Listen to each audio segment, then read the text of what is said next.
और ब्रेक के बाद आइए बात कर लेते हैं ब्रिक्स शिखर सम्मेलन की, क्योंकि कजान में जुटे ब्रिक्स देशों के नेताओं ने प्रमुख वैश्विक मुद्दों पर विस्तार से ब्रिक्स शिखर सम्मेलन में चर्चा की। प्रधानमंत्री नरेंद्र मोदी ने अपने संबोधन में मानव केंद्रित दृष्टिकोण पर बल दिया। पीएम ने कहा कि हम युद्ध नहीं, संवाद और कूटनीति के समर्थक हैं। प्रधानमंत्री ने प्रगति के सफर में सबको साथ लेकर आगे बढ़ने और वैश्विक चुनौतियों से मिलकर निपटने का भी संदेश दिया। 16वें ब्रिक्स शिखर सम्मेलन के मंच से विश्व के नाम प्रधानमंत्री नरेंद्र मोदी का संदेश एकदम स्पष्ट रहा।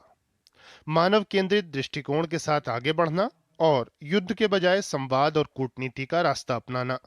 संघर्ष, खाद्य सुरक्षा और आर्थिक अनिश्चितता के साथ साथ पीएम ने डीप फेक और साइबर सुरक्षा जैसी नई चुनौतियों पर भी चर्चा की। पीएम ने ब्रिक्स को भारत के निरंतर सहयोग की प्रतिबद्धता दोहराई। हमारी विविधता और मल्टीपोलरिटी में हमारा दृढ़ विश्वास हमारी ताकत है। हमारी यही ताकत और मानवता में साझा विश्वास हमारी भावी पीढ़ी के समृद्ध और सशक्त भविष्य को सार्थक रूप देने में सहयोग होगा। पीएम ने एक बार फिर शांति और संवाद का संदेश दोहराया। पीएम ने कहा कि हम युद्ध नहीं, संवाद और कूटनीति के समर्थक हैं। आतंकवाद और उसकी फंडिंग के खिलाफ मजबूत सहयोग पर बल देते हुए पीएम ने इसे लेकर दोहरे मापदंड को अस्वीकार्य बताया। पीएम ने युवाओं में कट्टरता को रोकने के लिए सक्रिय रूप से कदम उठाने पर जोर दिया। पीएम ने कहा कि ब्रिक्स को दुनिया को संदेश देना चाहिए कि वो विभाजनकारी नहीं, जनहितकारी समूह है।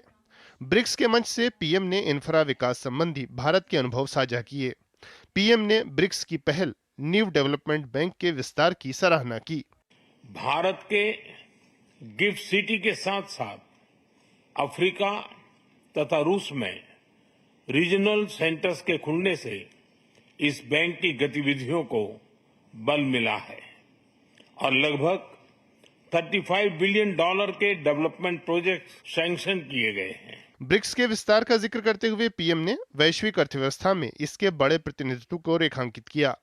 पीएम ने ब्रिक्स देशों के बीच आर्थिक सहयोग मजबूत करने से जुड़ी सहमति को महत्वपूर्ण बताया। पीएम ने एमएसएमई के हितों पर ध्यान देने को भी जरूरी करार दिया। 2021 में भारत की अध्यक्षता के दौरान प्रस्तावित ब्रिक्स स्टार्टअप फोरम इस वर्ष लॉन्च किया जाएगा। भारत द्वारा दिया गया रेलवे रिसर्च नेटवर्क का इनिशिएटिव भी ब्रिक्स देशों के बीच लॉजिस्टिक्स और सप्लाई चेन कनेक्टिविटी बढ़ाने में अहम भूमिका निभा रहा है। पीएम के संबोधन में सभी प्रमुख मुद्दों की गूंज साफ सुनी गई। वैश्विक संस्थानों में सुधार, टकराव के बजाय संवाद और प्रगति के सफर में सभी को साथ लेकर आगे बढ़ने का यह संदेश दुनिया ने बड़े गौर से सुना। Bureau report, DD news. तो कजान घोषणा पत्र जो कजान से जिसको रिलीज किया गया, इस घोषणा पत्र में 16वें ब्रिक्स शिखर सम्मेलन में जो बड़ी बातें रहीं उनको शामिल किया गया है। इनके कुछ बिंदु हम आपके सामने रखना चाहेंगे कि इस घोषणा पत्र ने किन किन मोर्चों पर पहल की है या कुछ महत्वपूर्ण तथ्य जिन पर जोर भी दिया गया है। अगर हम अधिक विस्तारित ब्रिक्स की तस्वीर की बात करें तो हम जानते हैं कि इससे पहले 15वें ब्रिक्स में इसमें और अधिक देशों को जोड़ा गया, लेकिन इस बार और अधिक विस्तारित ब्रिक्स सामने आया है क्योंकि भागीदार देश, पार्टनरशिप कंट्रीज की श्रेणी को जोड़ा गया है, जिसमें 10 से अधिक देश हैं जिनको इसमें शामिल कर लिया गया है। और एक बड़ी बात अगर हम घोषणा पत्र को देखते हैं तो ये कि उभरते बाजार और जो विकासशील देश हैं उनके कंसर्न्स, उनके हित, उनको देखते हुए काफी चीजों को परिभाषित किया गया है। अर्थव्यवस्था, इनकी भागीदारी होनी चाहिए और कैसे सुनिश्चित हो इसको दिखाया गया है। वहीं ब्रिक्स के संस्थागत विकास और इसके बहुपक्षवाद पर भी जोर दिया गया है।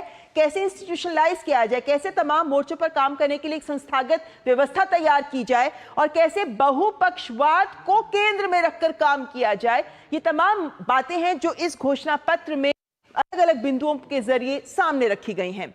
सहयोग बढ़ना चाहिए किन मायनों में? सुरक्षा परिषद के साथ साथ संयुक्त राष्ट्र में भी सुधार होना चाहिए ताकि यह सहयोग बढ़े। वैश्विक संस्थाओं में भी व्यापक सुधार होना चाहिए।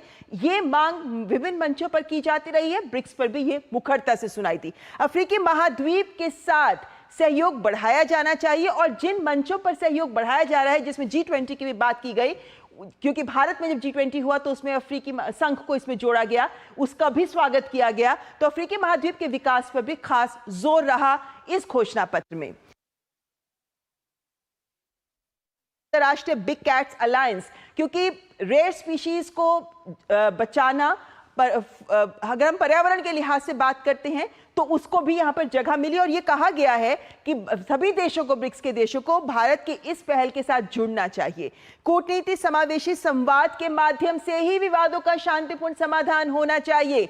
यह वो बात है जो प्रधानमंत्री मोदी हर मंच पर कहते रहे हैं कि हम बातचीत से, डायलॉग और डिप्लोमेसी के माध्यम से, संवाद और कूटनीति के माध्यम से विवादों का समाधान हो, उसको भी इस घोषणा पत्र में व्यापक रूप से स्थान दिया गया है। इसके आगे बढ़ते तो पाते हैं कि आतंकवाद को लेकर भी मुखरता से बात की गई है कि BRICS counter terrorism working group काम कर रहा है। इसके अंतर्गत 5 उप समूह भी हैं जो काम कर रहे हैं, जिनके काम को और आगे रफ्तार दी जानी चाहिए। साथ साथ मनी लॉन्ड्रिंग, आतंकवाद का वित्त पोषण जो होता है उसे भी कैसे रोका जाए, ब्रिक्स देशों को इन मोर्चों पर भी सहभागिता दिखानी चाहिए, भागीदारी करनी चाहिए, सहयोग करना चाहिए। लेकिन साथ ही और मुद्दे हैं जिन पर काम होना चाहिए। ड्रग तस्करी, अवैध क्रिप्टो करेंसी की भी समस्या से सब लोगों को मिलकर लड़ना होगा। साइबर अपराध, डेटा सुरक्षा और नई प्रौद्योगिकी जैसे आर्टिफिशियल इंटेलिजेंस, डीप फेक इत्यादि का दुरुपयोग, इन सब पर भी सबको सहयोग करना होगा, भागीदारी दिखानी होगी। ये भी ऐसे मुद्दे हैं जिनको इस श्रेणी के तहत जिनको हाईलाइट किया के अलावा पक्षीय सहयोग, जैसे मैंने शुरू में कहा, बहुपक्षवाद पर जोर रहा है। व्यापार की बात करें, हम सतत विकास की बात करें, ऊर्जा, खाद्य सुरक्षा, ऊर्जा सुरक्षा, ईंधन, उर्वरक आदि तमाम ऐसे बिंदु हैं जिन पर जोहानिसबर्ग डिक्लेरेशन का भी हवाला दिया गया और कहा गया कि उसके आधार पर बहुपक्षीय सहयोग को अगर हमें बढ़ावा देना बहुत जरूरी है, ताकि ये जो बिंदु हैं इन पर सहभागिता बढ़ सके, भागीदारी बढ़ सके और सहयोग बढ़ सके, ताकि इससे जुड़ी समस्याओं को हम दूर कर सकें। ये बहुपक्षीय सहयोग की बात है। लेकिन अगर हम आगे बढ़े तो हम पाते हैं कि और मोर्चे भी हैं जिन्हें बढ़ाना होगा, जिनमें बहुत महत्वपूर्ण है स्थानीय मुद्रा। शुरू से कहा जाता रहा इस 16वें ब्रिक्स शिखर में इस मोर्चे पर कुछ बड़ी अनाउंसमेंट हो सकती है स्थानीय मुद्रा में ही, यानी कि इसको बहुत से लोग डी डॉलराइजेशन के टर्म दे रहे हैं। स्थानीय मुद्रा यानी विभिन्न देश अपने अपने मुद्रा में व्यापार करें, विकास के लिए वित्त होना चाहिए। ये एक बड़ी सोच यहां पे रही कि विकास के लिए हमें कैसे वित्त अरेंज हो, फाइनेंस अरेंज हो सके। अधिक समावेशी, न्याय संगत अंतर्राष्ट्रीय वित्तीय ढांचा होना चाहिए, जिसको जरूरत है उसको मिले और समावेशी हो, सबके लिए खुले, सबको अवसर मिले कि वो इस वित्त का उपयोग कर सके। स्थानीय मुद्राओं में किस तरीके से भुगतान प्रणालियां, उपकरण, भुगतान व्यवस्था होनी चाहिए और कैसे इसका विकास होना चाहिए, सभी देशों को मिलकर इस पर काम करना है। घोषणा पत्र में इस बात को स्पष्ट रेखांकित किया गया है। स्थानीय मुद्रा के साथ साथ, क्योंकि ये एक बड़ा पहलू है जिससे आने वाले वक्त में इन देशों के बीच के व्यापार या ट्रेड ही बदल सकता है, ये महत्वपूर्ण रहा। लेकिन आर्थिक विकास से ही जुड़ी और महत्वपूर्ण पहल जिसको यहाँ पे स्थान दिया गया, SEZ का विकास होना चाहिए। इसको प्रधानमंत्री नरेंद्र मोदी ने भी अपने संबोधन में सामने रखा। MSME क्षेत्र, ये भी PM ने सामने इस बात को रखा था अपने संबोधन में। और MSME क्षेत्र को लेकर हम तकनीक और नवाचार के माध्यम से कैसे हम अपने MSME क्षेत्र को बढ़ावा दे सकते हैं, क्योंकि ये जो विकासशील देश है इनमें बड़े स्तर पर MSME उद्योग हैं, जिनको अगर हम आगे बढ़ाएं तो इन देशों का विकास भी संभव हो पाएगा। इसी के साथ साथ आर्थिक विकास के तहत नई औद्योगिक क्रांति के लिए भी साझेदारी की जानी चाहिए और नई औद्योगिक क्रांति के लिए जिन देशों की जो जो जरूरतें हैं, चाहे वो फाइनेंस की हो, चाहे वो टेक्नोलॉजी की हो इत्यादि, उसमें मिलकर लोग देश काम करें। ब्रिक्स स्टार्टअप फोरम की भी बात प्रधानमंत्री नरेंद्र मोदी ने अपने संबोधन में कही थी। इसको भी लॉन्च किया गया है और स्टार्टअप फोरम के तहत सब देश मिलकर स्टार्टअप्स को आगे बढ़ाए, ये बात है। लेकिन इंडस्ट्री 4.0 के साथ साथ कौशल विकास के लिए भी देश जुड़े एक दूसरे के साथ, ताकि कौशल विकास के साथ इस इंडस्ट्री 4.0 को हम रफ्तार दे सकें। ऊर्जा के क्षेत्र में भी एक बड़ी पहल की गई है। ब्रिक्स कार्बन मार्केट पार्टनरशिप पर समझौता हुआ है और ब्रिक्स ऊर्जा अनुसंधान सहयोग मंच मिलकर कैसे आगे आ सकता है और कैसे काम कर सकता है। ऊर्जा को लेकर और कार्बन इंडस्ट्री को लेकर भी ये देश आपस में सहयोग करेंगे, इसकी बात भी सामने आई है। जलवायु परिवर्तन और सतत विकास पर भी संपर्क समूह बनाया गया है, उसकी स्थापना की गई है। ब्रिक्स जलवायु अनुसंधान मंच की भी स्थापना की गई है। तो जलवायु के अलग अलग मोर्चों पर अनुसंधान को लेकर जहां वो अपने बेस्ट प्रैक्टिसेस शेयर कर सकते हैं, ये तमाम ऐसे प्लेटफॉर्म्स बनाए गए हैं, ऐसे अवसर ताकि देशों को मिले, ताकि सभी देश मिलकर एक दूसरे से सीखें और आगे बढ़ सके। स्वास्थ्य को लेकर भी परमाणु चिकित्सा एक बहुत बड़ा मुद्दा रहा, जिसको जगह दी है घोषणा पत्र में। ब्रिक्स संस्था नेटवर्क का, पब्लिक नेटवर्किंग का भी शुभारंभ किया गया इस मंच पर। तो ये कुछ ऐसी पहल है जो हमारे सामने आई है। स्वास्थ्य के अलावा पर्यटन का भी एक ऐसा पहलू रहा है जिसमें डेवलपमेंट हुई है। पर्यटन सहयोग के लिए एक रोड मैप जिसको एक्सेप्ट किया गया, अडॉप्ट किया गया है इस समय। तो ये इस घोषणा पत्र के कुछ अहम बिंदु हमने आपके सामने रखे, लेकिन विस्तारित तौर पर सभी देश मिलकर काम करें। जो पीएम ने भी कहा, हम सबको मिलकर समस्याओं का समाधान करना चाहिए, इस बात के आधार पर ही घोषणा पत्र के तमाम बिंदु थे। ये यहाँ